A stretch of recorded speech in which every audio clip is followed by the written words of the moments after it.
a good Erev Shabbos. Good Shabbos begins tonight, and we'll say good Shabbos then. Right now we say good Erev Shabbos, the day before Shabbos. I'm just going to share this video into the Accent on Talmudist forum so more people have a chance to see it. There we go. Where is it? Okay, there we go.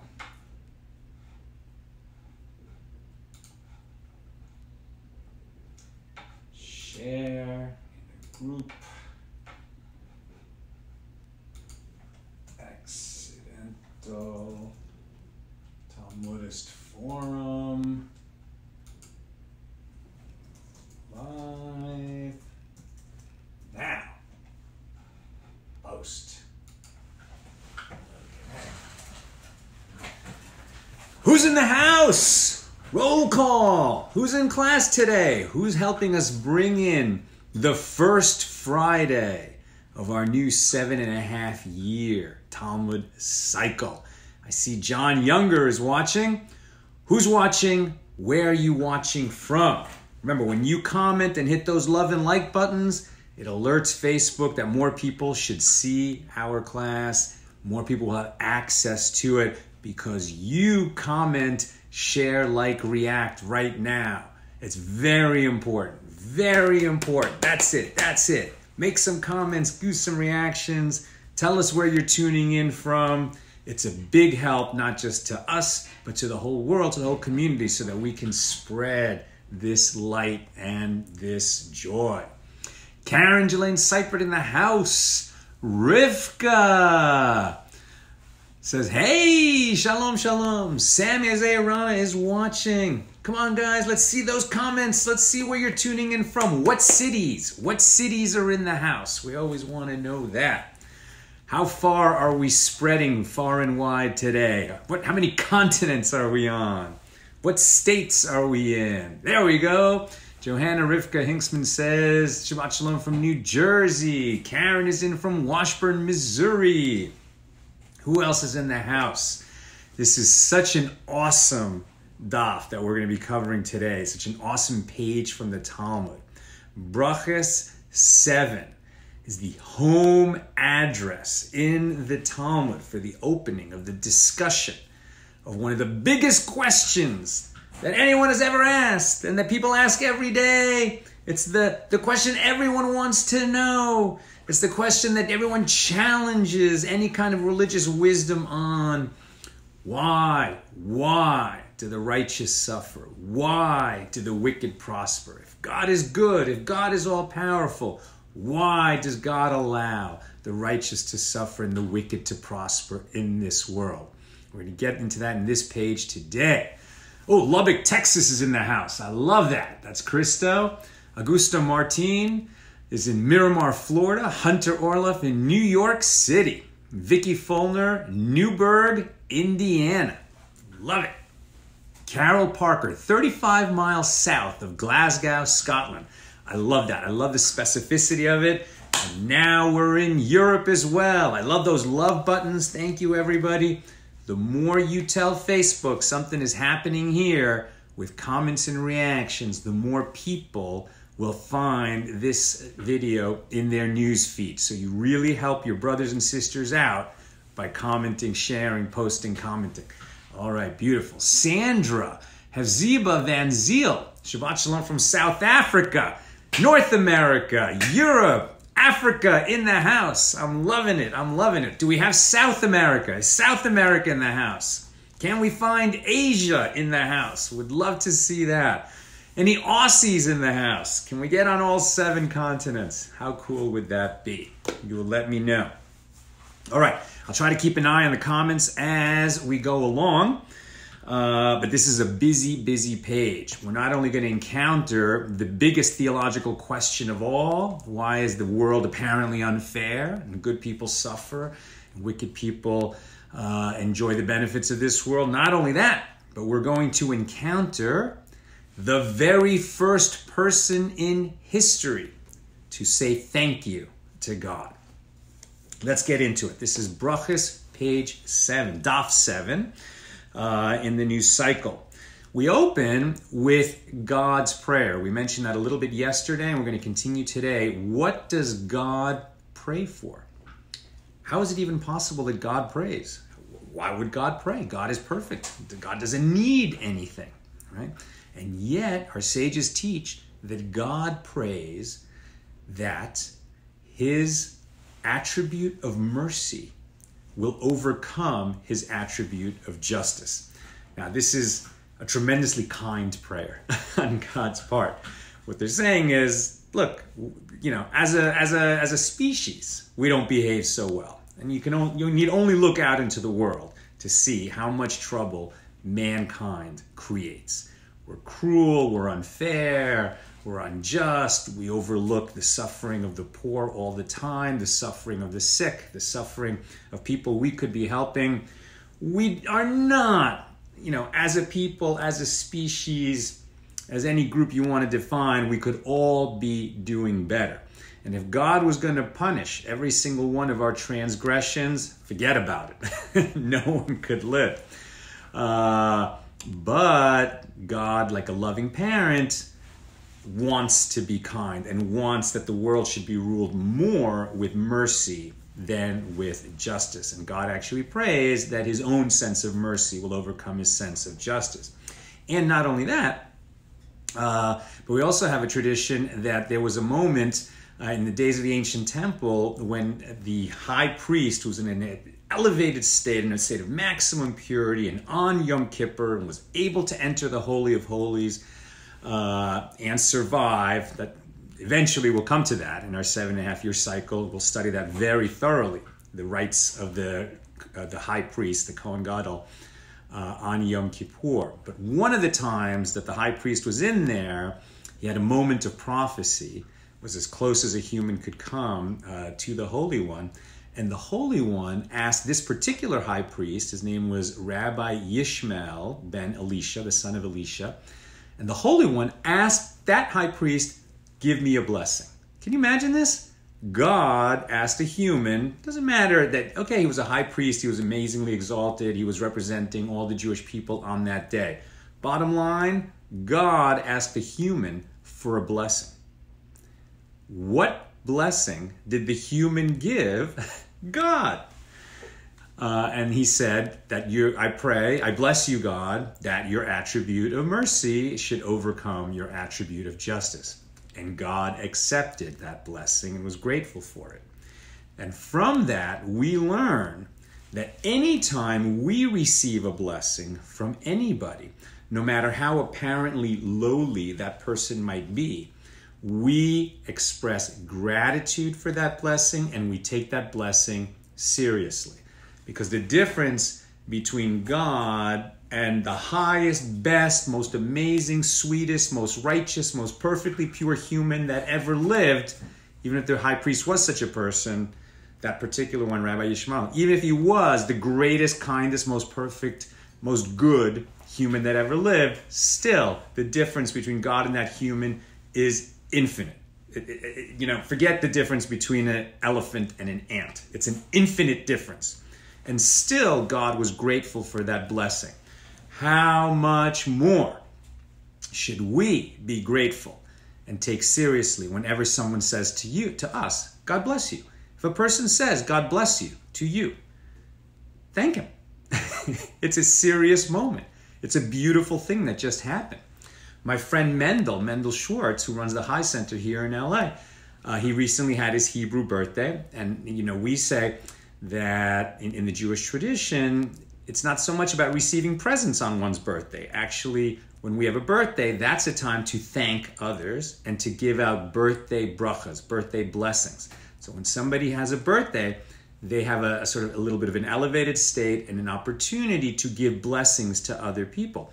So I asked Mendel to give me a bracha, a blessing. He gave me a beautiful blessing, mainly focusing on this community and that we should grow and spread our light, from this moment in this class and what you're hearing right now throughout the world, right? Whenever you've learned a piece of wisdom, you have an opportunity to share and teach a piece of wisdom. And Mendel blessed me and all of us that ocean of blessing arising from accidental Talmudists should only grow and spread and touch many people with goodness and health. So that is God's prayer, that his attribute of mercy should overcome his attribute of justice. Does God become angry? Is the next question. Answer, yes. And we have this beautiful teaching that God does become angry, and he becomes angry once a day and at the same time every day. But God's anger lasts, let me see if I can get this number. It was so cool. It's such a fraction of a second. Okay, I'm not going to go into how they derived this value, but God's anger, where is it? God's anger, I can't find it right now. Somebody can put it in the comments. It's on page 7a of Tractate Berachos. But the moment of his anger lasts something like 1/58,000th of a second. Like the tiniest microscopic instant of a second. So God's anger flashes for that one little moment and then it's gone, right? So there are many examples in the Talmud of we are meant to learn and emulate the ways of the Holy One to the best of our ability. I mean, we can't, he's an infinite being and we're just people. But to the best of our ability, there are things, examples that the Holy One sets that we can imitate. And this is one. We're going to become angry, but like God, we should allow our anger. And you can imagine infinite beings' anger, that's big anger. That could be like infinite anger. But God only allows his anger to last for an infinitesimal fraction of a second, and then it's gone. Right? So we can feel anger. Of course, we're going to have angry reactions, and we should let it go. We should let it pass and try to let it pass as quickly as God lets God's anger pass. That would be good. The prophet Bilam, who was considered a great prophet among the nations, and then we're going to encounter him in the yearly Torah cycle in a few weeks, right? So this is when the Jewish people are in the Exodus, have left Egypt, are wandering in the desert. Actually, it's going to be a few months till we get there. And then the king, Balak, who's afraid of these millions of people coming near his land, asks the prophet Bilam to curse the Jewish people. And ultimately, oh, there it is. Augusta looked it up. 158,888th of an hour, right? So just a tiny fraction. And so Balak asks Bilam to curse the Jewish people. How could Bilam have the power to curse anyone? It's the same Bilam who has the conversation with his donkey. And he doesn't even see the angel standing in front of him, and he doesn't even know the mind of his own donkey. So how could a prophet who doesn't know the mind of his donkey know when God is angry? Okay? And it's important because what happened was Bilam had this power to know, he didn't know the mind of God, he couldn't really prophesy, but his one talent was knowing when God was angry, when that 158,000th of an hour was happening in the morning. And there's some clues that the sages also explore about when a rooster's crest turns a certain color at a certain moment in the morning. That's the moment when God is angry. And the sages explain he's angry because all around the world people are getting up and not thanking him. And even worse, thanking pagan gods. That would make God angry. So Bilam knew the moment of God's anger, and in that anger he could issue a curse that might have the power to stick, right? Because God is angry at the world and he's trying to focus that angry energy. But of course, what happened was when he tried to curse the Jewish people, he learned from God, not angry at the Jewish people. And in fact, God is going to restrain his anger entirely so that Bilam could not curse the Jewish people during that time in the desert. Okay, that was Bilam.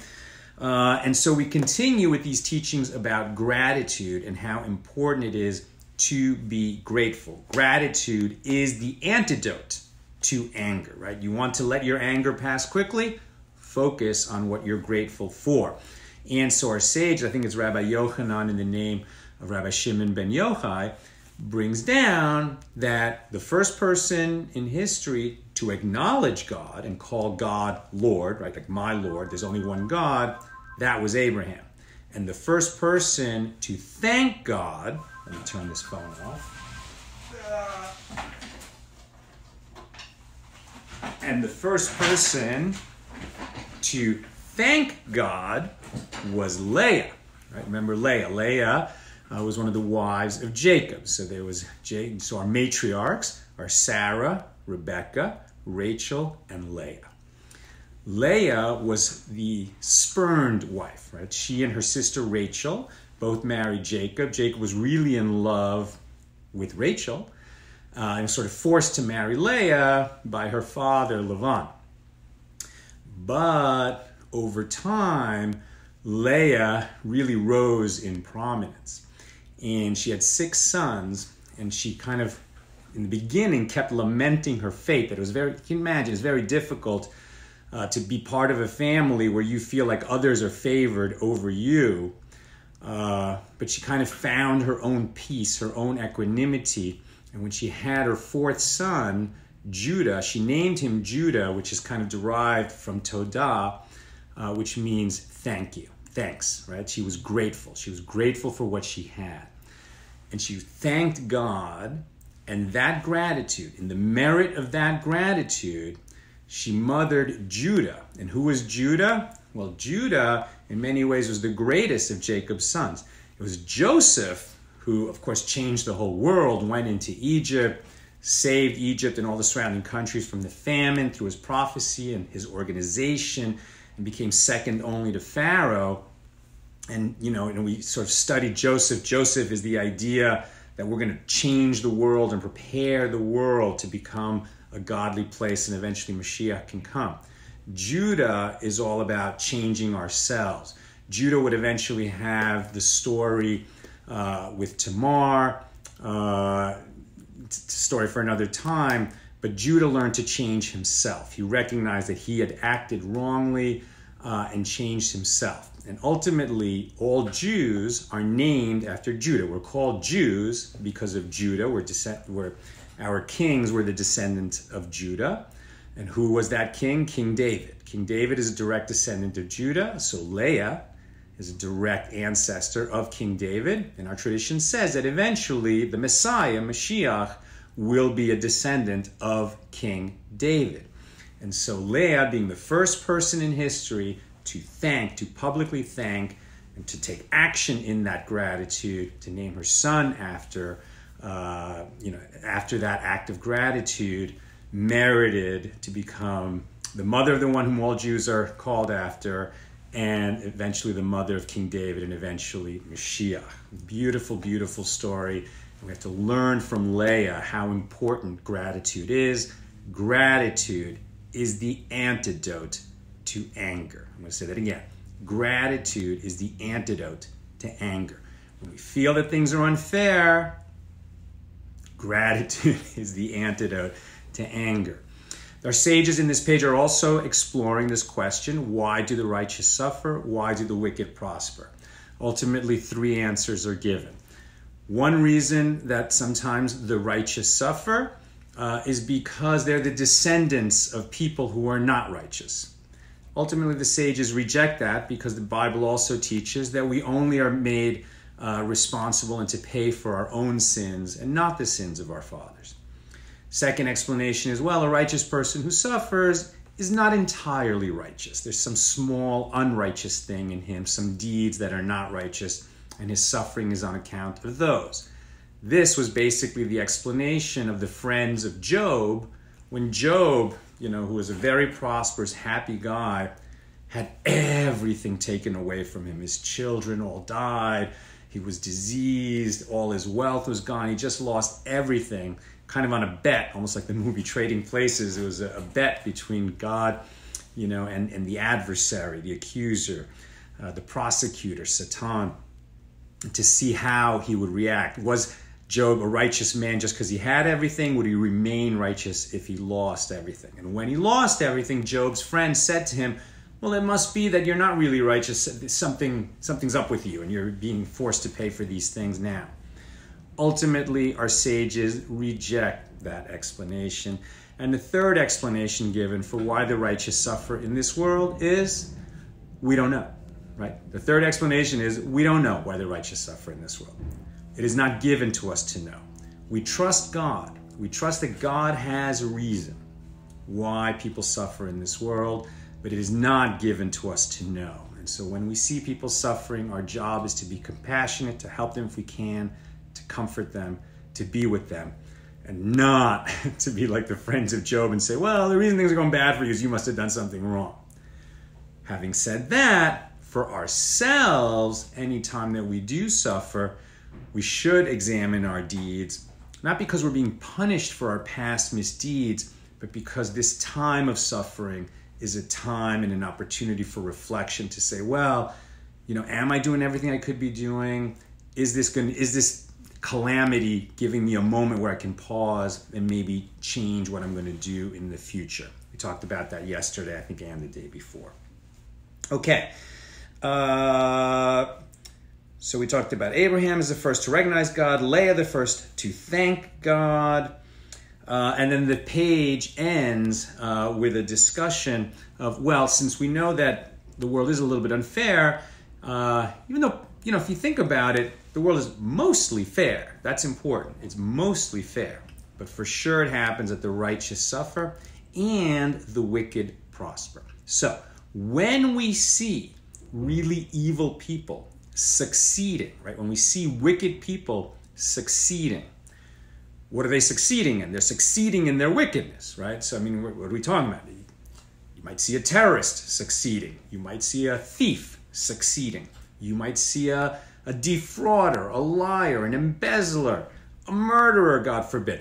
All these kinds of wickedness exist in the world and enjoy success from time to time. What do we do about it? We are instructed to fight injustice. We must stand up to the wicked. We don't stand idly by. We don't let the wicked prosper if it's in our power to stop them.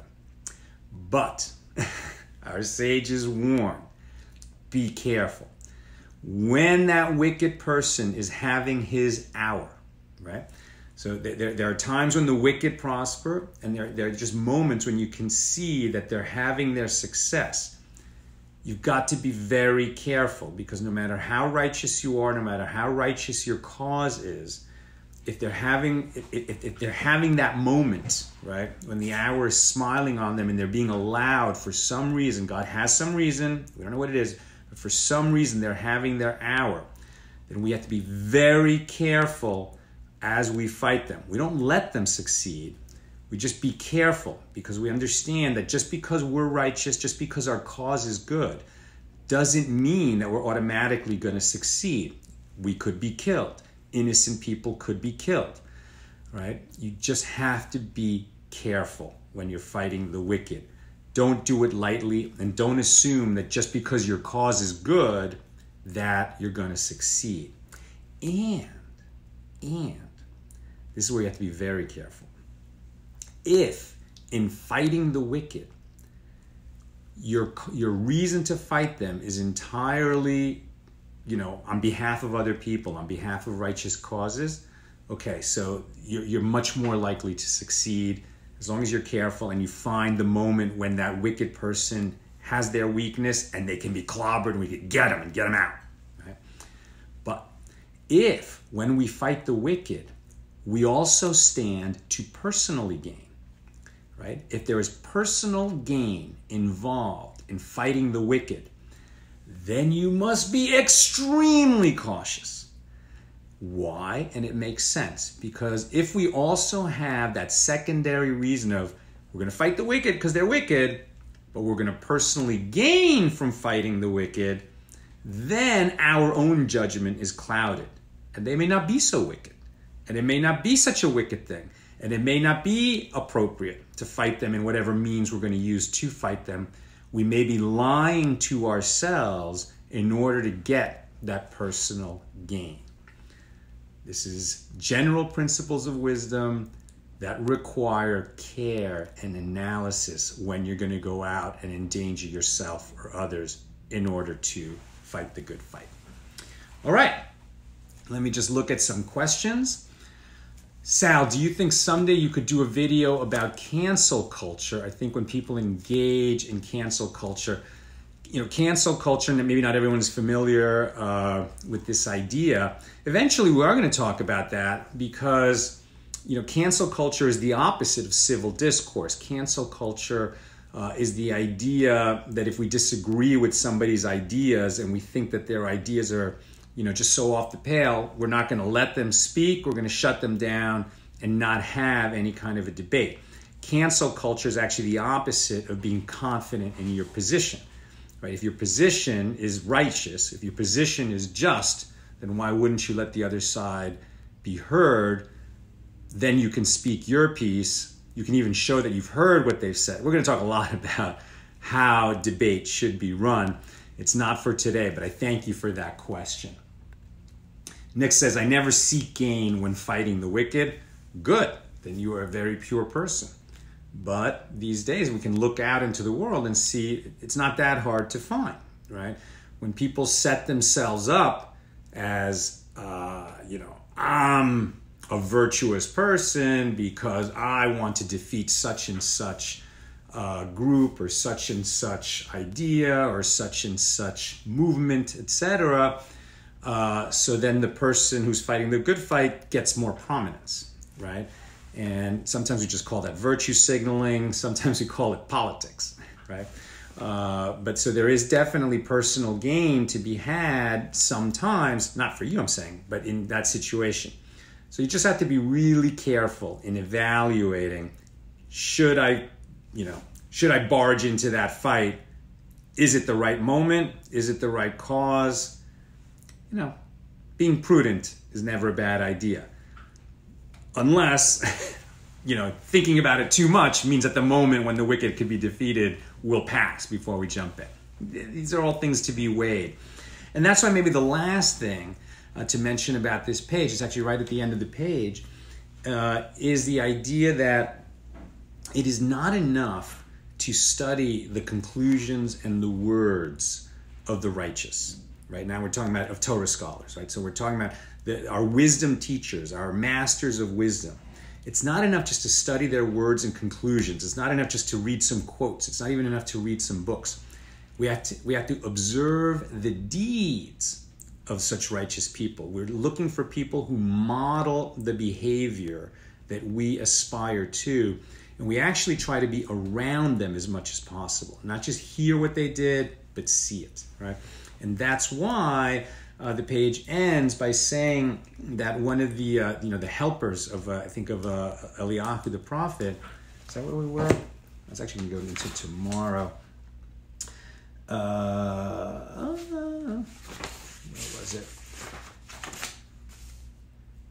Yeah, I mean the idea was